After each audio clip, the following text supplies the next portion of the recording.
Hello everyone, welcome back. So today we're gonna do like trigonometric functions, and it's the last function of trigonometry, which is the tangent function. So let's get started. All right, so the tangent function is a little bit different in a sense that it's not shaped like the usual sine and cosine function.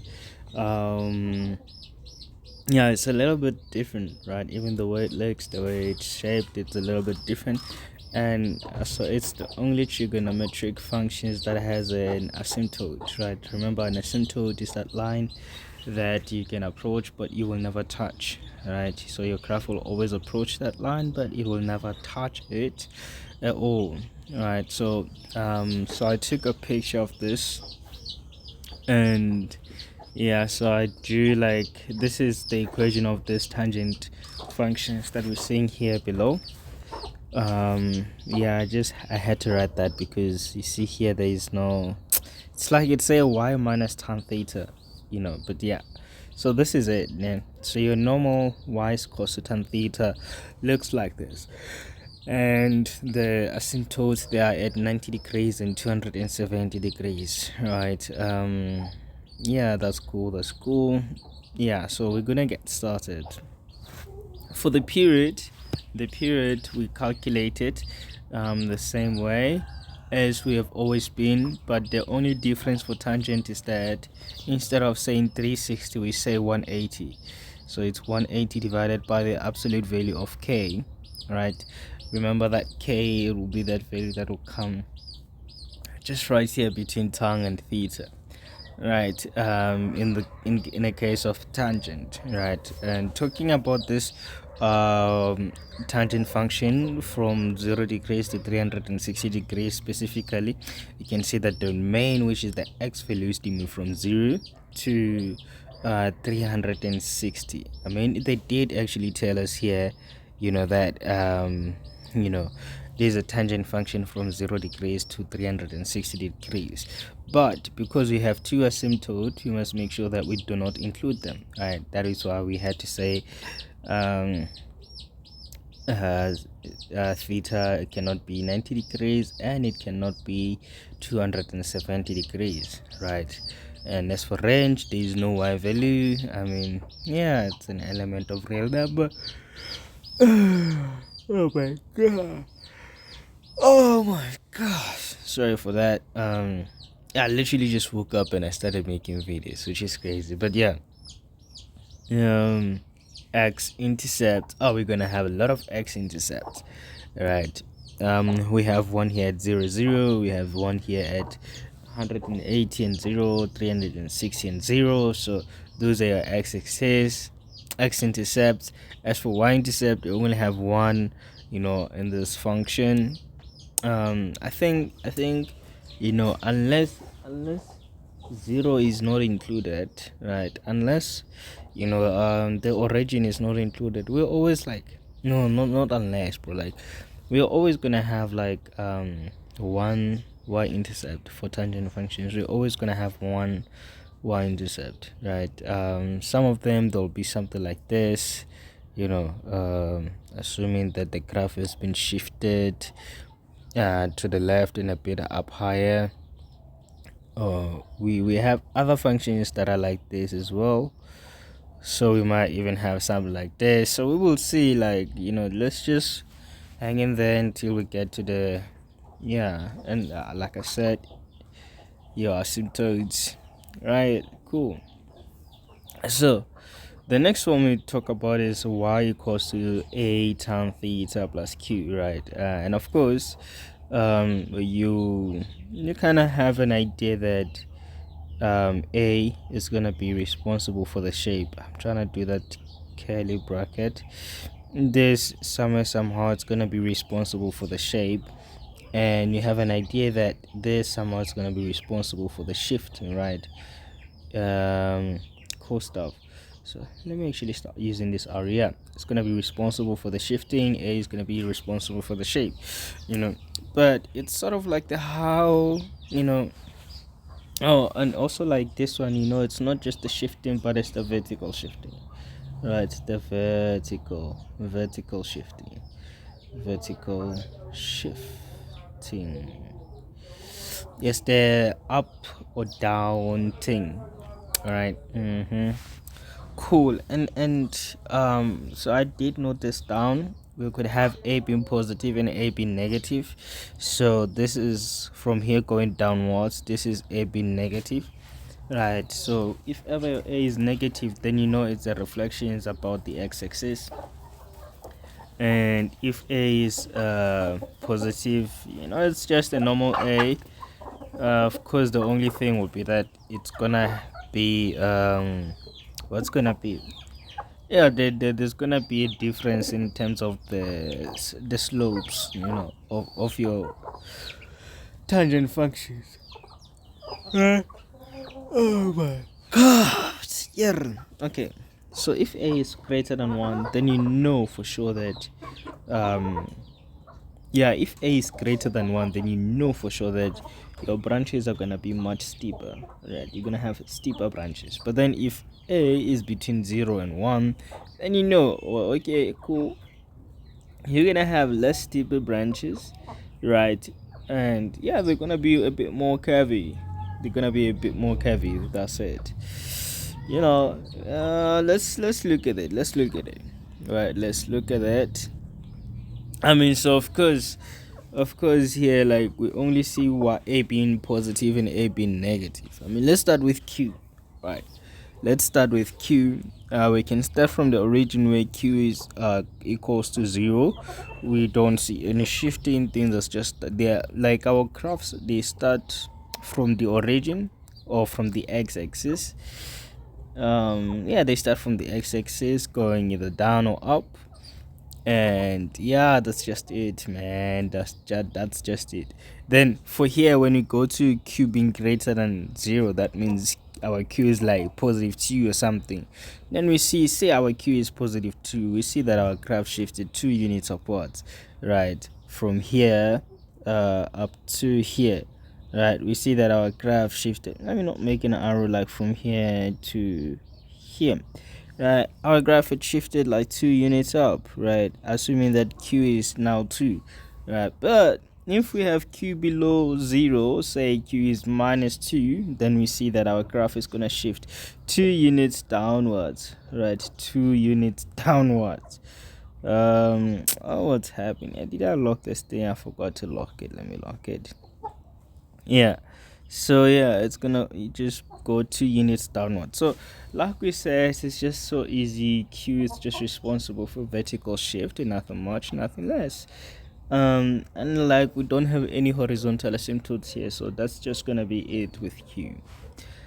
And as for A, right, as for A, we look on the left. On the left we see that our graphs, that's, you know, they, oh my god.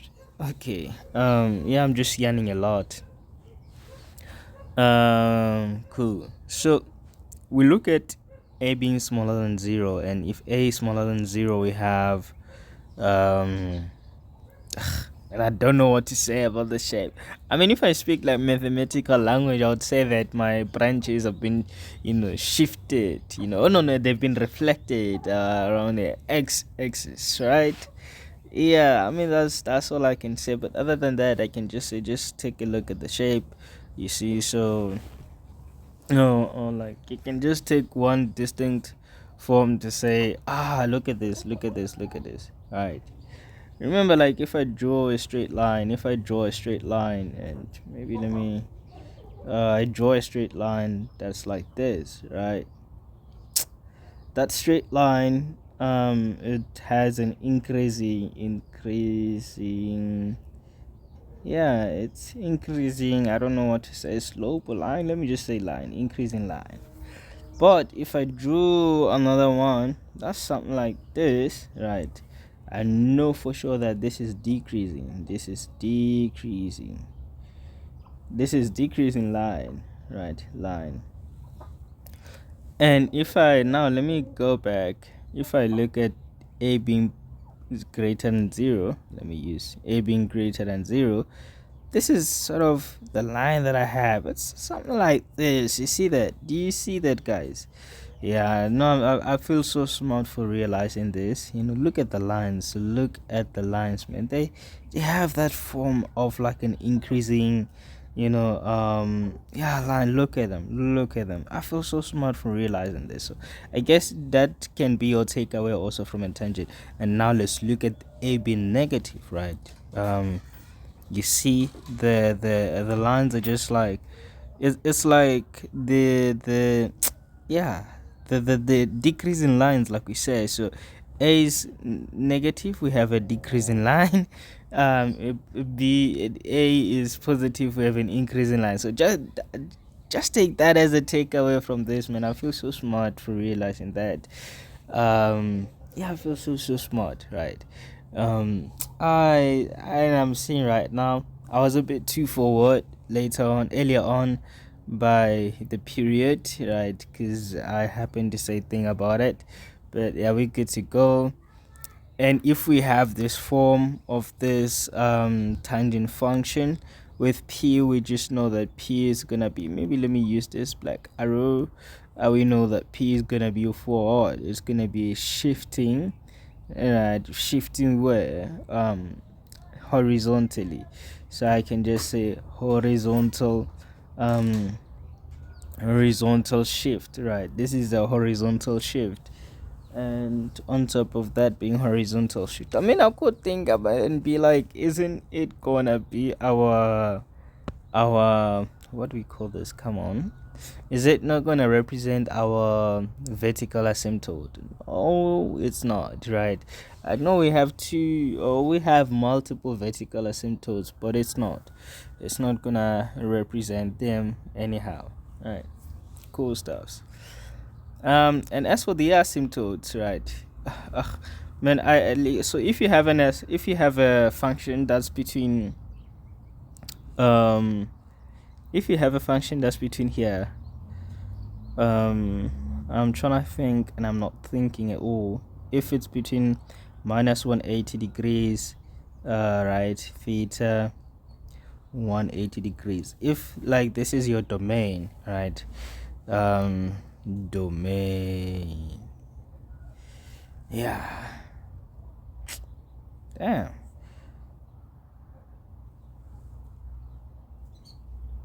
Cool. I think I'm improving there with drawing those. But yeah, if our domain is between minus 180 degrees, I forgot the degrees to 180 degrees, this is what it's gonna look like. No, this is how you're gonna calculate your asymptotes. It's gonna be something like this and something like this, right? And I think maybe let me try to box them up. Let me try to box them up, or maybe not necessarily box them up.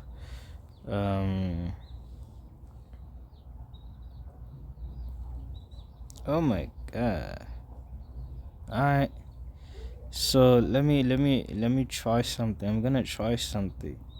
Say something, I'm giving up on you.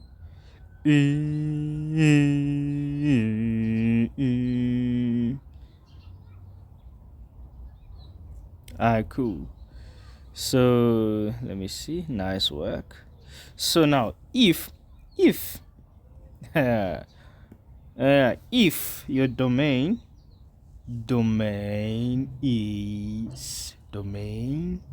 if your domain is just between come on, Mola, to think, if your domain is between minus 360 degrees, theta 360 degrees, the question is, what's up? Oh my god.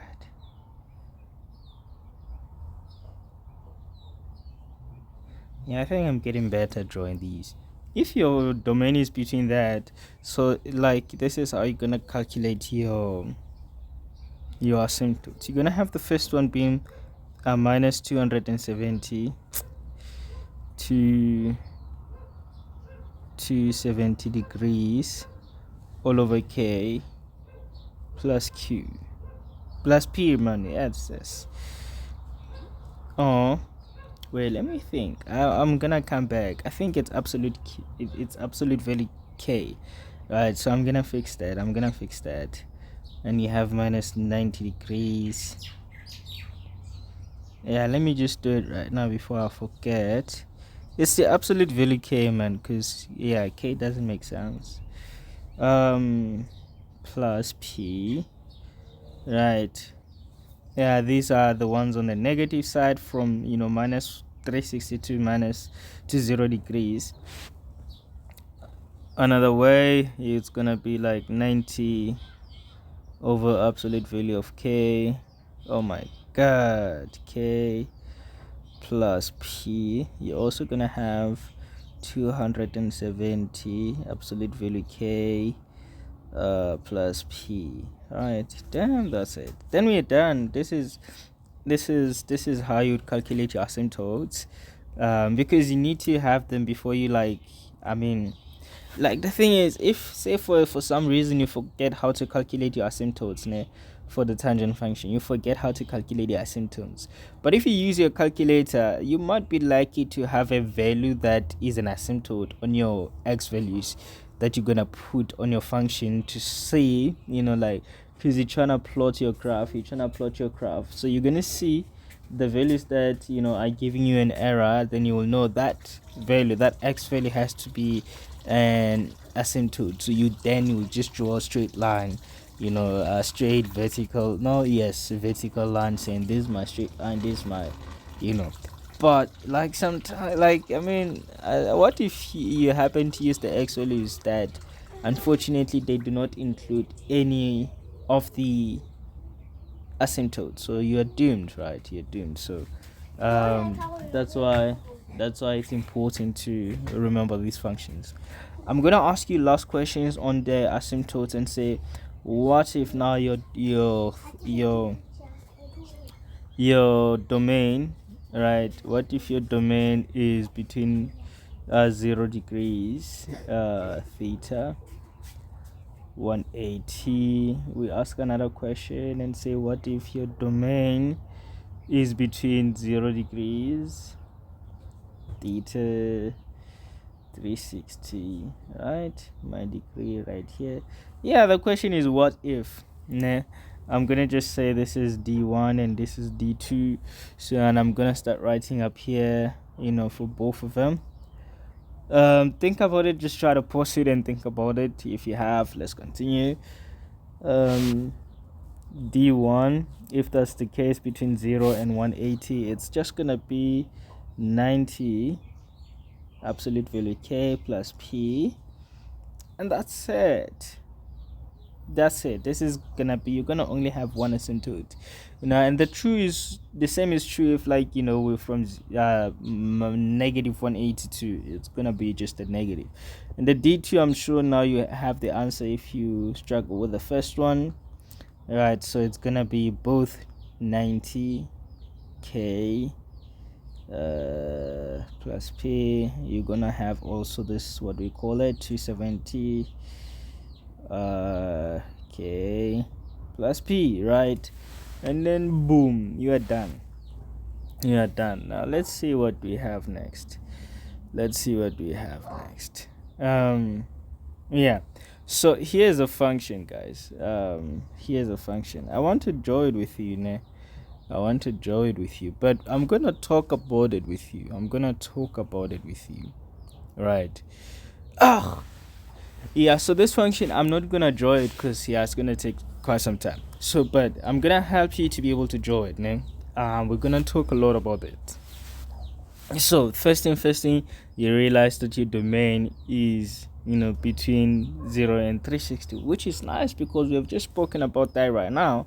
So your asymptote is gonna be something like positive 90 absolute value k, right, plus p. You're gonna also have 270 absolute value k plus p, right? So that's it. You're gonna have these two, right? But now the question is, what is p, right? What is p? We know what k is, and looking at our function, it looks like k is 1. But what is p, right? P is this value here, right? And since we have the negative p, then we know we're going to put the positive p, and that negative minus 45 tells us that our graph would shifted 45 degrees to where? To the left or to the right? Remember, it's negative, therefore we went to the right. P is a little bit tricky. It's not just straightforward.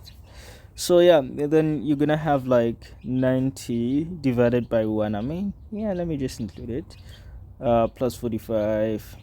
You're also gonna have 270 divided by 1 plus 45, right?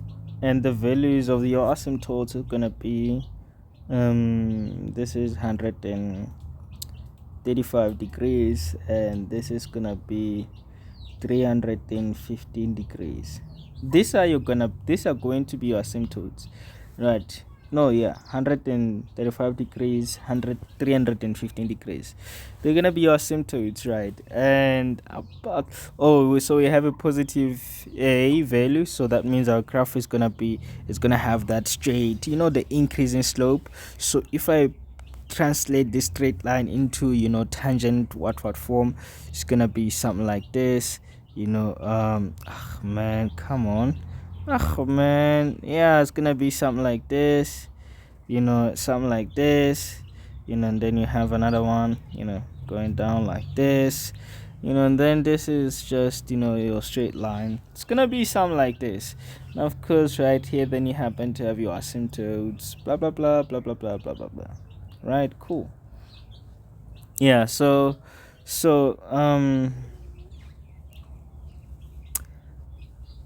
assuming that we join the thing, right? Yeah, so you have your set of x values here. You have that 135 degrees. Here you have that 315 degrees, right? And you have that 360 degrees right here, right? I mean, and low key I don't need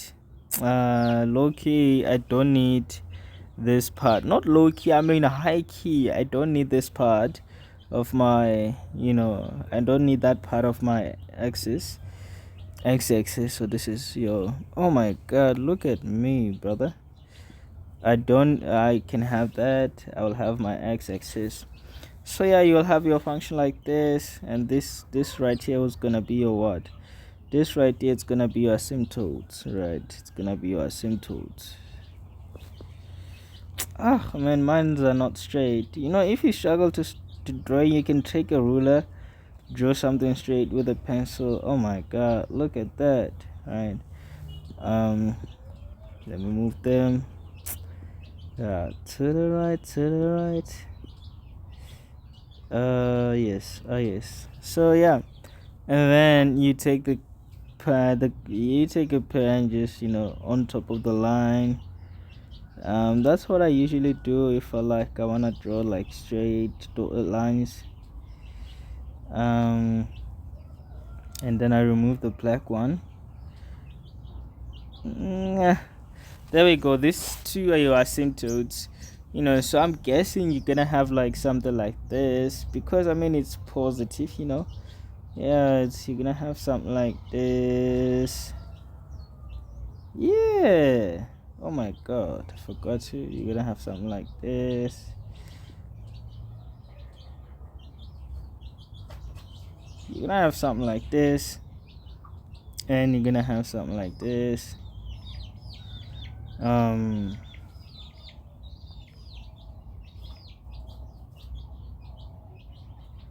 Yeah, probably it will go under even.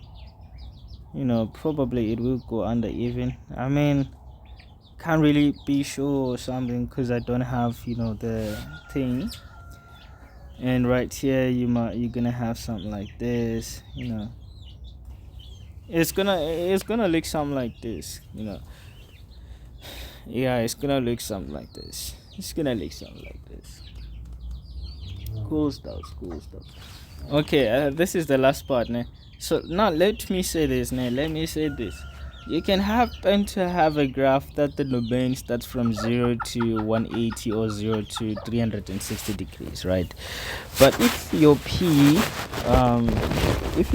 happens to be greater than minus 90, if your p happens to be greater than minus 90, right? Say p is greater than this. If your p, no, not greater.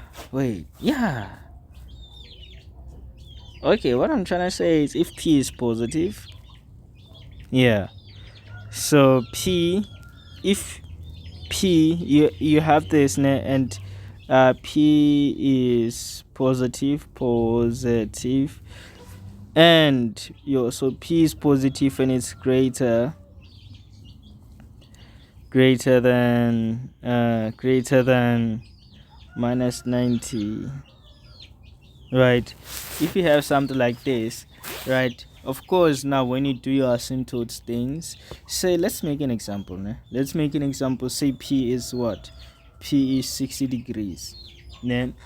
And k is 3, right? So then what do you have? Look at this now. You're gonna have an absolute, not an absolute value, you're gonna have the asymptote of this form: 60 degrees plus no minus 90 divided by 3. That's 60 minus 30. That's 30 degrees, right? So you're getting 30 degrees, and 30 degrees fall in the interval 0 degrees to, I'll just say 360. So 30 degrees, it falls in that interval. So that means then you would have to include this asymptote. So now it goes back to the thing that I was saying that other time, just a couple of minutes ago, just here, right, to say this is not the only limit, guys. This is not the only limit. If you happen to have your domain being from 0 degrees to 180 or to 360, right? Because you could have, like, if your p is positive, like your p is positive, of course, then here you have a minus p, that means that the p is positive, and you have what do you have as well? Yeah, you have that p which is positive, and that p is greater than, it's bigger than minus 90 divided by the absolute value of k. If that p is greater than that value, then yeah, that absolute value is going to be included in our domain, right? So just be careful of that. And that, unfortunately, is not going to be the case in the graph that I drew, yeah, because the asymptote is going to be just minus 45 degrees. But yeah, thank you guys for today, and the next videos will be doing lots of questions. We're going to start with parabolas and so forth and so forth, then we're going to end up with trigonometric functions. So yeah, stay tuned and good luck.